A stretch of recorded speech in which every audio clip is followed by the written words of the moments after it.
Hello everyone, this is Defense Politics Asia, and this is the Frontline Changes Report. I thought I will be posting this like 10 hours ago, but no, I got burned out and then I just slept all the way through. Yeah, so anyway, the Ukrainian front line has just shat its pants.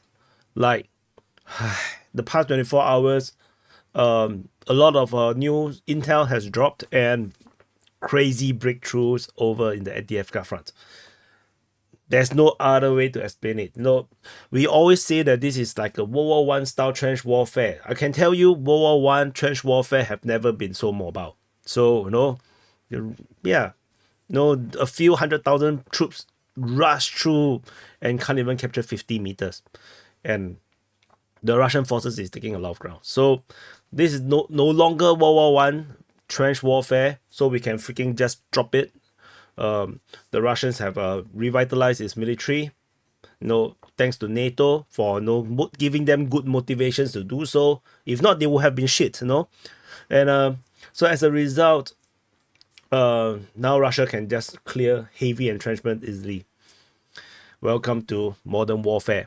So anyway, we're going to have a frontline change over Andriivka, Zalizne, Panteleimonivka, Lozuvatske, Voshchev Progress, Vasily region, Novoselivka, Persha, Yasnobrodivka, and Malatokmashka.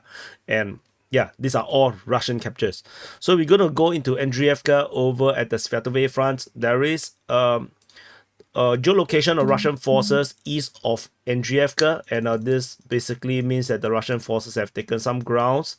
The Russian mapping had already been like this. So this is actually a disclaim of the Ukrainian front line, or invalidation of the Ukrainian mapping. So east of Andriivka. So the next front line change, we jumped all the way into the New York front over at the Torex sector. Russian forces has been geolocated in a totally new location, and this confirms Russian presence in this area here. Some mappers may just map it like this. They may just map it like this. But for me, I prefer to be a bit more, conservative a bit. So the Russian forces, to me, basically have advanced from this previous the school, this temporarily closed school. I think it will be permanently closed.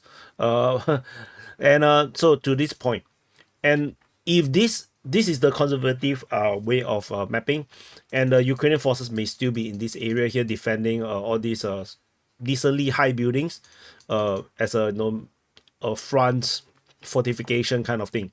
So these are all high-rise, semi-high-rise building, I think 4-5 stories, I guess, from the look of this shadow. So the Russians may do a pincer eventually from this area, but we shall see how this goes. We'll cover more about this. We'll talk about more about this in the situation report, which will be published later on the DPA War channel. So originally this frontline changes report is going to be on the War channel, but I decided to put it on the main channel because too much time has passed. I prefer to have the sit rep on the War channel. So after the Zalizne, with the next frontline change is over at the New York sector. At Panteleimonivka, the Russian forces have expanded their tentacles east or westward towards Panteleimonivka. Panteleimonivka. So anyway, they are heading slowly, tree line by tree line. So don't underestimate this tree line. This tree line that they captured is around 700 meters. Try walking through 700 meters of mines and sniper fire. You will also take a few days. So this is the situation over at Panteleimonivka. It's not funny. No, people are dying. Don't laugh. So anyway, the next frontline change is over at Lozuvatske. So you can see this front line here. This is where the shed is pants happening. Totally shed is pants. Lozuvatske. So let's cover this one first. So previously we have this Deep State UA report about the Ukrainian forces getting encircled. And then this story had went viral. Clearly, this kind of thing will go viral. And now they have come out with a new story. They say that the 31st Mechanized Brigade has managed to break through the encirclement. And yeah, the commander of the brigade never gave the order. So the personnel that were in the area confronted him that these guys will be able to break through with a fight. So they broke through in the reverse direction back home, and with the help of artillery, aerial reconnaissance, and other forces. So the officers on the ground take charge and broke through the encirclement in full force. It's not a full encirclement, by the way. It is actually an operational encirclement. But of course, I say that no, yeah, it's going to be a difficult one. So they say that this nerve wracking and whatnot. Hey, why am I talking SITREP? No, this frontline changes report. I will talk more about this during SITREP. Yeah. So anyway, but as a result of this breakthrough, Russian forces actually got the breakthrough. So Russian forces expanded their control over this entire area. They have captured all this area here. That's a very ugly line. So basically, this area, Russian forces have expanded control in the south of Timofeyevka towards Lysychne, and the entire encirclement or the Ukrainian forces position has been abandoned. I would say the story, take it with a pinch of salt, because getting wiped out and getting they all breaking through back to safe lines out of the encirclement may actually be the same thing. So basically this is the current situation.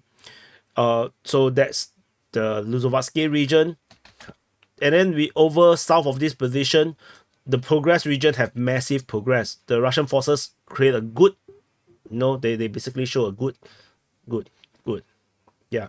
So because you can see there's a thumb and a hand, yeah. So the Russian forces basically went all the way down the railway line, and I have no idea how they can manage to go this fast. From the beginning to the end, that is 4 kilometers long. That means the Ukrainian forces in this area has an entirely abandoned position, and the Russian forces push northward towards Ivanivsky, and they are basically on the outskirts of Vasily. And in the process, they also almost entirely capturing Voshev. So this is a massive update. This is essentially a breakthrough, and basically, shit all over the place. And you can see that this from Minorad,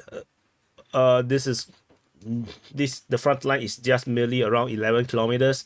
From Hrodivka, is merely just less than 4 kilometers. The Russian forces is progressing really fast. So this is a huge progress around here. The other over at Novoselivka, Persha, the Russian forces did not cross down over the west side, so I'm wrong. But based on Ukrainian mapping, the Russian forces have expanded their control over in the southern part in this area here. So this is the update. This is a very small change. This is almost pointless. Because the frontline change is all within open ground, so it's just a Ukrainian mapping kind of thing. So after this area here is Yasnobrodivka. Over at Yasnobrodivka, the Russian forces geolocated to be raising the flag. They didn't raise the flag, they basically hold the flag in the ruins of Yasnobrodivka. So Yasnobrodivka is just this one building. I think this is a church or something. So there's only these few buildings in Yasnobrodivka, and the Russian forces is standing in it. And but with this geolocation, whoops, give me a second. Okay, with this geolocation, Russian forces basically confirm, because there's a drone flying all over this place to capture this moment. Russian forces confirmed to have captured this entire area of Yasnobrodivka, and due to the way how there is a river over here, this is a river. So this entire area cannot possibly have Ukrainian forces anymore. So this entire region here has been invalidated to be under Russian control. So the Russian forces have captured all of this area here in the eastern or northeastern part of Yasnobrodivka. And the rest of this area here, which is also listed as Yasnobrodivka in the Google Maps, is probably just a piece of road. So if you look, there's actually no buildings around here. So the actual Yasnobrodivka is only this area along the lake. I think this is like Batman's mansion. So this mansion has been captured in a way. So this entire road is basically still possibly have Ukrainian forces defending, But like I mentioned before, this area here, is disastrous to hold. There's only this isthmus over here that is holding up. So Ukrainian forces will have to start considering the withdrawal. Losing Yasnobrodivka, yeah, you can't really run. And the last frontline change is over at the Zaporizhzhia front, over at Tomashka. Geolocation of Russian forces along the highway as the Russians continue to progress in the highway region means that some Russian forces captured some grounds around here. Ukrainian forces is actually nearby. There is a lot of airstrikes and artillery strikes in this region here. So this shows Ukrainian presence around all these different locations. So Ukrainians are definitely defending this Orikhiv sector very strongly. So Russian forces is making a slow progress around here. So if I zoom out, you'll probably see where we are. So Orikhiv, Robotine, Verbove. So this is the Ukrainian salient. So the Russians are making some small push around there. And the number of airstrikes just shows that the Ukrainians have a defense line protecting the Novodanilivka Malatomashka region. So this is the current situation over at the Orikhiv sector of the Zaporizhzhia front. So these are all the frontline changes reports. Sorry, I got carried away. I went into analysis and reporting of the situation. So situation report later, maybe in a few more hours time, maybe 7-8 hours. No, every 5-6 hours time on the war channel. So I'm going to publish this on the main channel. Hopefully, it doesn't cannibalize my other video badly. I've covered the Syrski's interview with the Guardian, and he revealed a lot of very interesting information, which a lot sounds like contradictions. But anyway, do check it out, and I'll see you guys in the next update.